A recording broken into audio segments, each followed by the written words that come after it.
ఏపీలో టీడీపీ జనసేన మధ్య పొత్తు సజావుగా సాగేందుకు పవన్ ప్రయత్నాలు ప్రారంభించారు. క్రమంగా పార్లమెంటు సెగ్మెంట్లో సమన్వయకర్తలతో సమావేశాలు నిర్వహిస్తున్నారు. అందులో భాగంగా కాకినాడ పార్లమెంటు పరిధిలోని అసెంబ్లీ నియోజకవర్గాల సమన్వయకర్తలతో సమావేశమవుతున్నారు.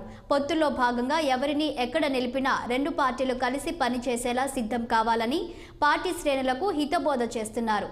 దీనిపై మరింత సమాచారాన్ని మా ప్రతినిధి దుర్హాన్ని అందిస్తారు.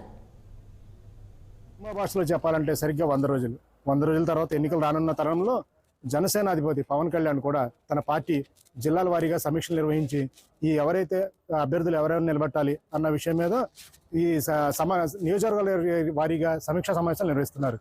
తొలుత మన కాకినాడ జిల్లాలో సమావేశం ఏర్పాటు చేసి తూర్పుగోదావరి జిల్లా, కాకినాడ, కోనసీమ జిల్లాలతో సమన్వయకర్తలతో సమావేశాలు విడివిడిగా 1 to 1 అన్నట్టుగా జరుపుతున్నారు.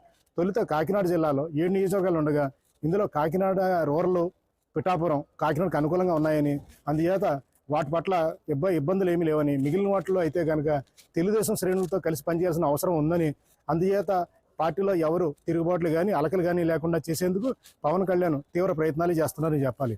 ఎందుకంటే ప్రస్తుతం కార్యకర్తలు అయితే పవన్ కళ్యాణ్ వెంటే ఉంటారు, కానీ నాయకులు మాత్రం అలకలు ఉంటాయన్న ఉద్దేశంతో కేవలం సమీక్షా సమావేశాలు నియోజకవర్గాల వారీగా నిర్వహిస్తూ కార్యకర్తల సమావేశాలు నిర్వహిస్తున్నారు.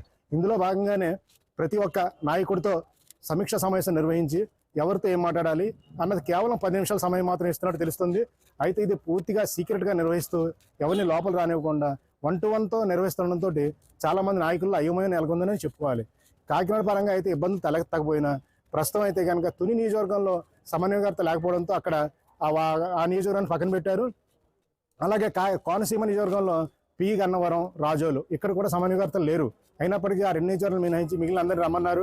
వాస్తవంగా జిల్లాలో 3 రోజుల పాటు 3 జిల్లాలకి అంటే పార్లమెంటు వారీగా కాకినాడ, తూర్పుగోదావరి జిల్లా, కోనసీమ 3 జిల్లాలకి 3 రోజుల పాటు సమయం ఇచ్చినప్పటికీ అయితే ఒక్క రోజులోనే మొత్తం పరిస్థితి అంతా సమీక్షించి మమ అనిపించాలనే ప్రయత్నాలు మాత్రం జోరుగా సాగుతున్నామని చెప్పాలి. ఎందుకంటే లోపలికి వెళ్ళిన నాయకులు గమ్ముగానే ఉన్నారు, కానీ బయటకు వచ్చి మాట్లాడే పరిస్థితి లేదు ప్రస్తుతానికి. బయట కూడా వారిని రానివ్వట్లేదు, ఎందుకంటే మీడియాతో ఏమైనా చెప్తారన్న సందేహాలు వాళ్ళకు ఉండడంతో లోపలే పెడుతున్నారు.